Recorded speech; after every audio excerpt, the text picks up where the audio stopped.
एका छोट्याशा चुकीमुळे माझा हात इतका दुखावला जाईल असं मला खरंच वाटलं नव्हतं. आणि त्यामुळे काही दिवस झालं मला घरातली कामही नीट करता येत नाहीयेत. नाही व्लॉग्स बनवता येतायत. हाय, हॅलो, नमस्कार. मी प्रियंका पुन्हा एकदा तुमचं स्वागत करत आहे माझ्या यूट्यूब चॅनलवरती. काही दिवसांपूर्वी घरात काम करत असताना अचानक माझा पाय घसरला आणि मी पडले आणि पूर्ण प्रेशर माझ्या हातावरती आला. त्यावेळी काही जाणवलं नाही, पण हळूहळू हात खूप जास्त दुखायला लागला. इतका की मला ग्लासही उचलता येत नव्हता, नाही भाज्या चिरता येत होता. म्हणून डॉक्टरकडे गेले. डॉक्टरांनी सगळा चेकअप केला, एक्सरे काढायला लावला. देवाच्या कृपेने फ्रॅक्चर नव्हतं, पण हाताला जोराचा मार बसला होता. त्याच्यामुळे मसल्सना सूज आलेली. डॉक्टरनी स्पष्ट सांगितलं की काही दिवस हाताला जास्त हालचाल द्यायची नाही आणि सतत बँडेज लावून ठेवायचा आणि शक्य तितकी काळजी घ्यायची.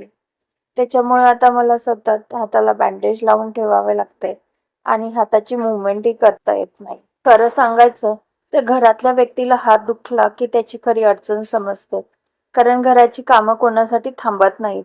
स्वयंपाक, मुलं, आवराआवर सगळं तसंच असतं. अशा वेळी कुटुंबाची साथ किती महत्वाची असते हे आज पुन्हा जाणवलं. हा ब्लॉग शनिवारी बनवलेला आहे. त्या दिवशी बऱ्यापैकी पाऊस होता आणि मुलांना वडा उसळ खायची खूप दिवसापासूनची इच्छा होती.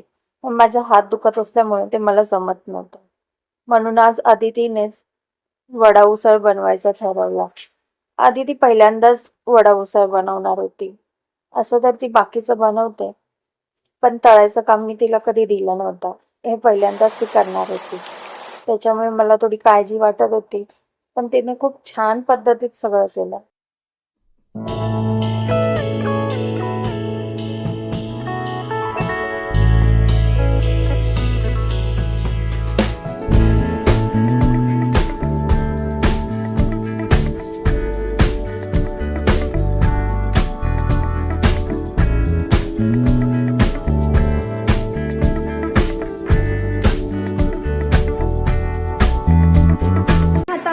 हातामध्ये घे.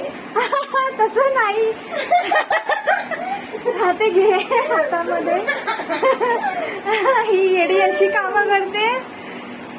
हा, ओके. पहिला स्पून कसं सांगितलंय त्याच्यावरती टाक, असं हळूहळू वरतून फिरवायचं फिरवायचं गोल गोल गोल गोल. सगळं असं सिंगल सिंगल पडलं पाहिजे.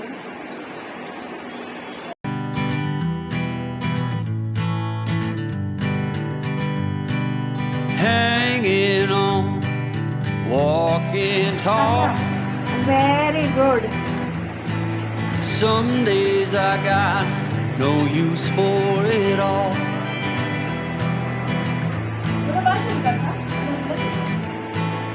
Working hard, making less. Some days are bad, bad at best.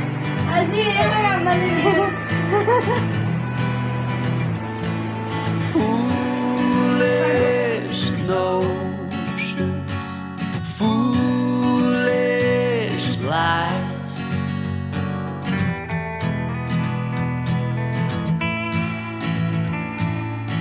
I set to thinking I could make something of me, playing every game except the lottery, serving everybody else and told myself I'm free.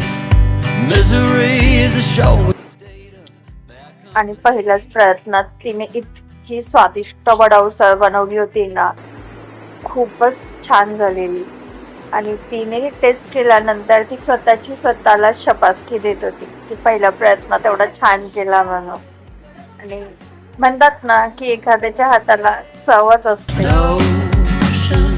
They cut me down आणि मस्त वडा उसळ खात आम्ही movie enjoy केला. आजचा दिवस इथेच थांबते.